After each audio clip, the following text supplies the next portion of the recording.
தற்போதைய செய்தியை பார்க்கிறோம். பாமக பொதுச் செயலாளர் வடிவேல் ராவணனை நீக்க ராமதாஸ் முடிவு செய்திருப்பதாக தகவல் வெளியாக இருக்கிறது. இது குறித்த கூடுதல் விவரங்களோடு செய்தியாளர் கோகுல் இணைந்திருக்கிறார். அவரிடம் பேசலாம். கோகுல், இப்போ அன்புமணி நடத்திய கூட்டத்தில் வடிவேல் ராவணன் பங்கேற்றிருந்திருந்தார். தற்போது ராமதாஸ் அவரை நீக்குவதாக முடிவெடுத்திருப்பதாக கூறப்படுகிறது. இந்த தகவலினுடைய உண்மை நிலவரம் என்ன? அதற்கான வாய்ப்பு இருக்கா? பாமக பொதுச் செயலராக இருக்கக்கூடிய வடிவேல் ராவனை அந்த பதவியில் இருந்து நீக்குவதற்கு பாமக நிறுவனர் மருத்துவர் ராமதாஸ் முடிவு செய்திருப்பதாக தகவல் வெளியாகிறது.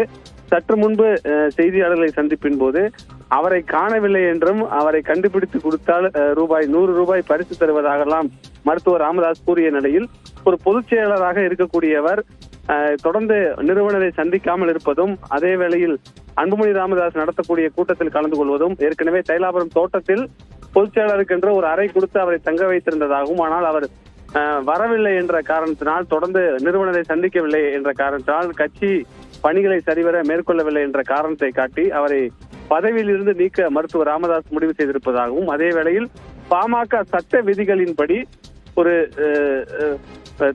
தலித் சமூகத்தை சேர்ந்தவர் தான் பொதுச் செயலர் என்ற பொறுப்புக்கு கொண்டு வரப்பட வேண்டும். அந்த அடிப்படையில் அந்த சமூகத்தை சேர்ந்த மற்றொரு நிர்வாகியை பொதுச் செயலர் பதவிக்கு நியமிக்க இருப்பதாகவும், முதற்கட்டமாக வடிவேல் ராவணனை பொதுச் செயலர் பதவியிலிருந்து நீக்குவதற்கு முடிவு செய்திருப்பதாக தகவல் வெளியாகிறது. நன்றி கோகுல். கூடுதல் விவரங்களுக்காக மீண்டும் இணையலாம்.